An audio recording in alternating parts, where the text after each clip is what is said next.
Hi friends मो भुवन आम district Rayagada और ब्लॉक होची रामनगड़ा पोस्ट पेणकाम सेमती एक गाँ अच्छी गोटे पाठशाठ पढ़ी से माने किसी चाकरी कर पारनांती बाहर एमती बेकार बुलूँ से भितर मध्य जड़े एमती एक युवक बाहरी जे चतुर्श्वास करिकी से दुई चार पिला को बेकार पिला मान साहाଯ୍य करमती कम देते से मुहर आम शुणा से किपर भाव आम चतुर्श्वास को सी आरंभ करते वर्ष लाने करते लाभ पाई केते क्षति पाई से आम पचारा मुहर आम सब किसी शुणा आसतु फ्रेंड्स जीवा पाखक आम मुहर आम सब किसी शुणा।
सर नमस्कार आमर यूट्यूब चैनल को आपण को स्वागत करुँ आम रायगड़ा जिलार आमती आम शुणा पाइलु जे आप चाष करके निज चेष्टा बल करपारे कि आम मान को केमती बोले निज मनर आइडिया आसला ना किए कहले केमती आपण केमती करने बोली इच्छा प्रकाश है टे आम ऑडियंस मान को जन पारे कि प्रथमे मु गोटे टीवी एडभाइजर मुझे देखी जो कार्यक्रम यहाँ बहुत वर्ष तले मुझे देखी किंतु से दिन टार मोर इच्छा थिला किंतु एमती गोटे चाषटा मु भी करी बोली जड़े युवक आम भाया युवकटे से करूला से देखला कि एमती चतुर्चाष कराए एमती चतुर्चाष कले किसी लाभ पाइपर आम जानवा पाइपर कि केते वर्ष है एमती कर मु तो जस्ट गला वर्ष मैं प्रथम वर्ष विगत वर्ष मु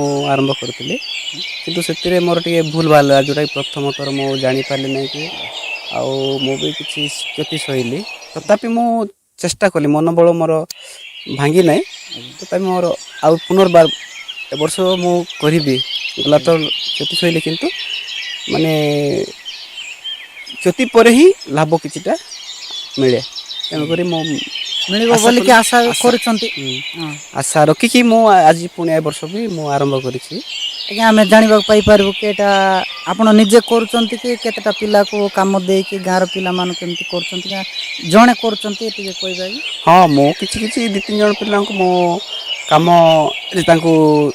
माने अटैच करछि माने से मानो किछि काम मिसिकी आमे करछु दरमा हिसाब किसी प्राप्य किसी देकी काम करुँ आउ एटा तो प्रथम एटा प्रथम सोपान जोड़ा कि धान देखुं से नड़ा होती बर्तमान माने धान रु अमल कर नड़ा प्रस्तुत कराऊँ पुणी यापर आमर चतु चाष आम प्रस्तुत करूँ किंतु एटा कौन माने प्रथम आम धान बिलरू धान काटिकी आणिकी कला अमल कराए कलापर जोटा कि नड़ा प्रस्तुत है सारापर आम पुणी चतुपाई आम आउ थे द्वितीय सोपान सुधा आम जा।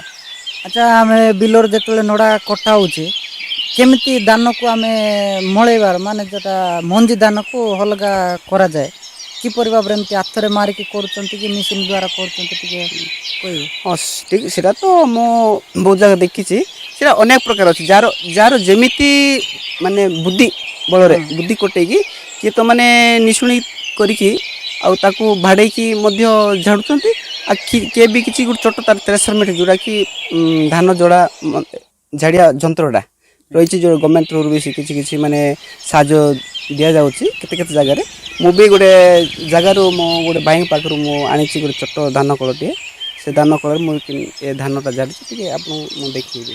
ଟିକେ ଦେଖେଇ ଦିଅନ୍ତୁ, ଆମ ସମସ୍ତେ ଦେଖି ନେବା। ଆସନ୍ତୁ ଦେଖିବା।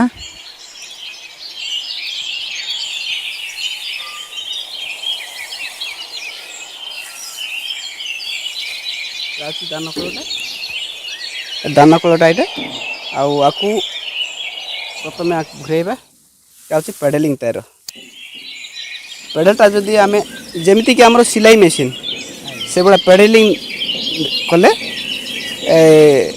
ଚକଟା ଘୁରିବ। ପୁଣି ତାକୁ ଆମେ ଧାନ କେଣ୍ଡା ମାନେ ଧାନ ଛିଞ୍ଚାଟା ଆମେ ଦେବା। ଯେତେବେଳେ ଆମେ ପ୍ରେସର ଦେଉଛୁ, ଯେଉଁଟାକି ଯେଉଁ ପେଡ଼େଲିଂ କରୁଛୁ ତା ଅନୁସାରେ ଆମେ ଏଇ ଛିଞ୍ଚାଟା ଦେଖେଇବା। ତା ଆପେ ଆପେ ସେ ଧାନ ସବୁ ଝଡ଼ିଯିବ। ଏଇଟା ବହୁତ ସହଜରେ ଆମେ କମ୍ ସମୟରେ ଆମେ ଧାନଟାକୁ ଆମେ ଜାଳିପାରିବା।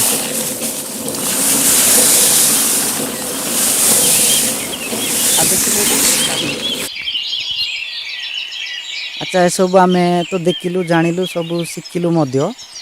ଏସବୁ ମଞ୍ଜି ବିହନ ଅଲଗା କଲା ପରେ ଧାନ ନଡ଼ା ଆପଣ ଏ ଖୋଲା ଜାଗାରେ ଦେଖିପାରୁଛନ୍ତି। ଏଇଟା ହେଉଛି ଖୋଲା ଜାଗା, ଏଇଟା ହେଉଛି କଳା କୁହାଯାଏ ଆମର ପଲ୍ଲୀ ଅଞ୍ଚଳ। ଆପଣମାନେ ବି ଜାଣିଥିବେ। ଦେଖନ୍ତୁ, ଏ ଖୋଲା ଜାଗାରେ ଛତୁ ବିହନ ପକେଇବେ ନା ଆଉ କେଉଁଠି ଜାଗା କରିଛନ୍ତି, ଟିକେ ଆମମାନଙ୍କୁ କହିବେ ଟିକେ।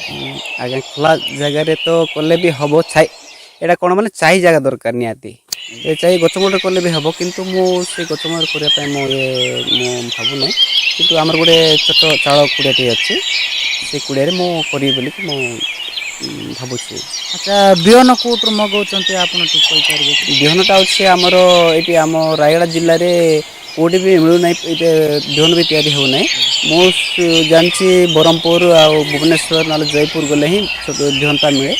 ଆଉ କିନ୍ତୁ ଏ ବର୍ଷ ଯେଉଁ ମଝିରେ ଗୋଟେ ମିଟିଂ ଥିଲା, ଆମର ଚାଷୀ ମିଟିଂ ଯାଇଥିଲୁ, ସେଠି ସେମାନେ କହିଲେ କି ଆମର ରାୟଗଡ଼ା ଜିଲ୍ଲାରେ ଆମର ଗୁଣୁପୁର ସବ୍ ଡିଭିଜନ୍, ଯେଉଁଟାକି ଗୁଣୁପୁର କୃଷି ବିଜ୍ଞାନ କେନ୍ଦ୍ର ଅଛି, ସେଇଠି ଏ ବର୍ଷ ପ୍ରସ୍ତୁତ ଛତୁ ବିହନ ପ୍ରସ୍ତୁତ ହେଉଛି, ସେଇଠୁ ପାଇପାରିବେ ବୋଲି କହିଲେ।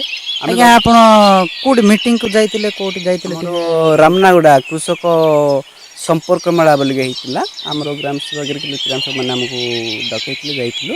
ଆଉ ସେଠି ସେଦିନ କହିଲେ କି ଆମର ଗୁଣପୁରରେ ଆମ ଛତୁ ବିହନଟା ମିଳିବ ଏ ବର୍ଷଟାରୁ। ଆପଣ କ'ଣ ସେ ଯେଉଁ ବିହନ କହିଲେ ସେଇଟା ଗୁଣପୁରରେ ମିଳିବ ବୋଲି କହୁଛନ୍ତି? ଅର୍ଡ଼ର କରିଛନ୍ତି ନା କରିବେ? କ'ଣ ଟିକେ ନା, କହିବେ? ମୁଁ ତ ଅର୍ଡ଼ର କରିନାହିଁ, ଯେହେତୁ ଆମର ନଡ଼ା ପ୍ରସ୍ତୁତ ବର୍ତ୍ତମାନ ଚାଲିଛି। ଆଉ ଏ ଯେଉଁ ନଡ଼ା ପ୍ରସ୍ତୁତ ସରିଲାଣି, କମ୍ ଅଛି। ଆଉ ସରିଗଲା ପରେ ମୁଁ 10-15-20 ଦିନ ଲାଗିବ ବୋଧେ, ସେଠୁ ଅର୍ଡ଼ର କରିବି।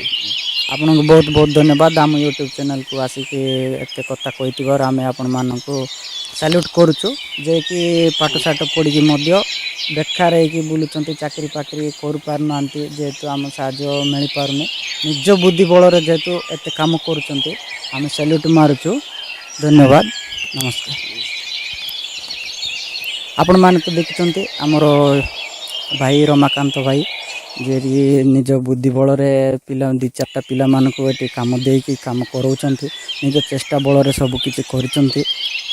ଦେଖିନେବା, ଆସନ୍ତୁ। ଗଲା ବର୍ଷ ଯଦି ତାଙ୍କର କ୍ଷତି ହେଇଛି ବୋଲିକି ନିଜ ସ୍ୱୀକାର କରିଛନ୍ତି, ଏ ବର୍ଷ କେମିତି ହେବ ଦେଖିନେବା। ପୁଣି ଆଉ ଗୋଟେ ଏପିସୋଡ଼ରେ ଦେଖା ହେବ। ମଞ୍ଜି ବିହନ ପକାଇଲା ବେଳକୁ ଦେଖା ହେବ। Bye bye bye bye friends, thank you.